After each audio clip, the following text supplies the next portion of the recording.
નમસ્તે વિદ્યાર્થી મિત્રો, આજે વાત કરીશું ધોરણ 11 અને વિષય કોમ્પ્યુટરની પ્રથમ પરીક્ષાનું મોસ્ટ આઈએમપી પેપર સોલ્યુશન જોઈશું.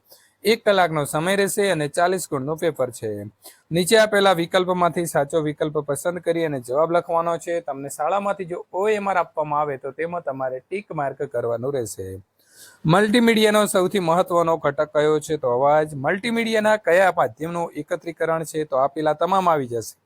વખાણ છે, ચિત્રો છે, ઓડિયો, વિડીયો, એનિમેશન, તમામે તમામ મલ્ટીમીડિયાની અંદર આવી જશે. સ્વાધીનતા સુવિધા અંતર્ગત ઉપયોગકર્તાને નેવિગેશન માટે કઈ સુવિધા આપવામાં આવેલી હોય છે? તો બટન અથવા તો હાઇપર લિંક જે છે તે આપવામાં આવેલી હોય છે. શરૂઆતના સમયમાં ઇન્ટરનેટ માટેના વેબ બ્રાઉઝર કયા માધ્યમને સમર્થન આપતા હતા? તો આવશે લખાણ. મલ્ટીમીડિયાની અંદર પ્રેક્ષક શું બને છે? તો ઉપયોગકર્તા. વિન્ડોઝ મીડિયા કોમ્પ્રેશનનો ઉપયોગ કરી બનાવેલા ધ્વનિ ફાઇલ સ્વરૂપ નીચેનામાંથી કયું છે? તો આવશે .wma.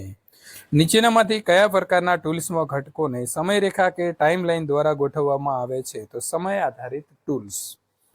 ત્યાર પછી સેન્ફિંગ, પેન્સિલ, ફ્લેશ અને ડાયરેક્ટર એ કયા પ્રકારના ટૂલ્સના ઉદાહરણો છે? તો સમય આધારિત ટૂલ્સ આવશે. સ્નિફિંગ સ્ટુડિયોની અંદર કાર્યક્ષેત્રના કેટલા ભાગ પડે છે? તો આવશે 3. ટૂલ બોક્સની અંદર કયા ટૂલનો સમાવેશ થાય છે? તો આવશે સર્કલ, રેક્ટેંગલ અને ટ્રાન્સફોર્મ. એટલે કે આપેલા તમામ સાચા છે. નીચેનામાંથી કયો ટૂલ ઓબ્જેક્ટિવની રચના કરવા માટે વપરાય છે? તો મિત્રો આવશે A અને B બંને, એટલે કે C ઓપ્શન સાચો આવશે. સમયાંતરે ચિત્રના દ્રશ્યમાં પરિવર્તનને શું કહે છે? તો તેને કહેવાશે એનિમેશન. સ્નિફિંગમાં કેનવાસ પ્રોપર્ટીના ડાયલોગ બોક્સની અંદર કેટલા ટેબ જોવા મળે છે? તો 3. નીચેનામાંથી કયું ટેબ સ્નિફિંગ કેનવાસ પ્રોપર્ટીના ડાયલોગ બોક્સની અંદર જોવા મળશે? તો આપેલા તમામ, એટલે કે ઇમેજ, ટાઈમ અને અધર. કેનવાસ પ્રોપર્ટીના ડાયલોગ બોક્સની અંદર કરેલા ફેરફારની સંગ્રહ કરી તેને બંધ કરવા માટે કયા બટન ઉપર ક્લિક કરશો? તો ઓકે ઉપર. કી ફ્રેમ પેનલનો કયો વિકલ્પ કૂદવા માટે ઉપયોગમાં લેવાતી કડીઓનો નિર્દેશ કરે છે? તો આવશે ડિસ્ક્રિપ્શન, એટલે કે ડી. કી ફ્રેમ પેનલની અંદર જે એમપી નો અર્થ જે છે તે શું થાય છે? તો થશે જમ્પ, એટલે કે બી ઓપ્શન સાચો છે. નીચેનામાંથી કયા સિદ્ધાંતનો ઉપયોગ દ્વારા એનિમેશનને 2 વાર સર્જન કરી શકાય છે? તો ડુપ્લિકેટ કી ફ્રેમ સિદ્ધાંત. સ્તરને કયા સ્વરૂપે કલ્પી શકાય છે? તો કાગળ. નીચેના પૈકી કયો સ્તરનો પ્રકાર છે? તો આવશે ગ્રેડિયન્ટ. ઓબ્જેક્ટના શિરોબિંદુ અને બી લાઇનના શિરોબિંદુ સાથે જોડવા માટે નીચે પૈકી કઈ લાક્ષણિકતાનો ઉપયોગ કરાય છે? તો લિંક ટુ, એટલે કે બી લાઇન, લિંક ટુ બી લાઇન. કોઈ ઇમેજને પ્રાવૃત્ત કરવા માટે શું કરવામાં આવે છે? તો ઇમેજ લેયર પર રાઈટ ક્લિક કરી અને મિત્રો તેને બદલી શકાય છે. માસ્કિંગનો ઉપયોગ કરીને કોઈ ભાગને કયા પ્રકારની અસર આપી શકાય છે? તો આવશે સી. એ અને બી બંને, એટલે કે છુપાવી શકાય છે અને પુનઃ દર્શાવી શકાય છે. પ્રશ્ન નંબર મિત્રો 24. સ્નિફિંગ જે છે તે સ્નિફિંગમાં કોઈ ઓબ્જેક્ટનું એનિમેશન બનાવવા માટે સૌ પ્રથમ ટાઈમલાઈનના કયા સ્થાન ઉપર રેકોર્ડ જે છે તે કરવા ઓબ્જેક્ટને ખસેડવામાં આવે છે? તો આવશે ઓએફ, એટલે કે ઓફ, એટલે કે બી. સ્નિફિંગ વડે સ્લાઇડ શોની રચના કરી શકાય છે. આ વિધાન માટે યોગ્ય વિકલ્પ કયું છે? તો આ વિધાન સાચું છે. સ્નિફિંગને સ્લાઇડ શો બનાવવા માટે દરેક ઇમેજને કયા લેયર ઉપર રાખવામાં આવે છે? તો બી, અલગ અલગ. નીચેનામાંથી કયા પ્રાચલ મારફત ઇમેજની દ્રશ્યતાનું સંચાલન કરી શકાય છે? તો આવશે બ્લેન્ડ એમાઉન્ટ.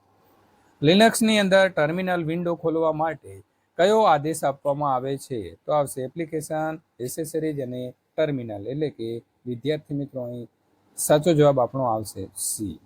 નીચેનામાંથી કયું ચિહ્ન લક્ષ્ય ફેર પ્રક્રિયક તરીકે ઓળખાય છે? તો આવશે બી.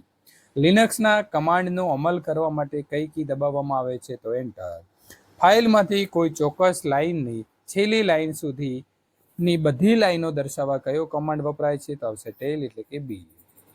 ટેક્સ્ટ એડિટિંગનું કાર્ય અતિ કાર્યક્ષમતાથી કરવા માટે બનાવેલું VIM એક કેવું એડિટર છે? તો આવશે વિન્યાસી. વિમ એડિટર ઓપન કરવા નીચેનામાંથી કયો વિકલ્પ અપાય છે? તો એ અને બી બંને. જો ફાઇલ સેવ કરતા પહેલા એન્ટર કી આપેલી હશે તો જી ટાઈપ કરવાથી કર્સર ક્યાં જોવા મળશે? તો છેલ્લી લાઇન પછીની નવી લાઇન ઉપર. શેલ સ્ક્રિપ્ટના નીચેનામાંથી કયું કરેક્ટર કોમેન્ટ લાઇનનો નિર્દેશ કરવા માટે વપરાય છે? તો હેઝ એટલે કે ડી. ઉપયોગકર્તાએ ઉમેરેલ એવી કિંમત જેની કોઈ પણ કેસ સાથે સરખામણી ન થતી હોય ત્યારે કઈ નિશાની સ્વરૂપે આપેલી કિંમત હોય તે વિભાગમાં નિયંત્રણને ખસેડવામાં આવે છે? તો મિત્રો અહીં આવશે એ. લિનક્સના અંદર આઈએફ વિધાન આપેલી શરતની કઈ સ્થિતિ સાથે સંબંધિત છે? તો નિર્ગમ. ઇફ કમાન્ડનો અમલ સફળતાપૂર્વક ન થાય તો એક્ઝિટ સ્ટેટસની કિંમત શું હશે? તો 1 હશે. એકથી વધારે શરતોને સંયોજિત કરવા માટે કયા પ્રક્રિયકનો ઉપયોગ થાય છે? તો આવશે તાર્કિક પ્રક્રિયકો.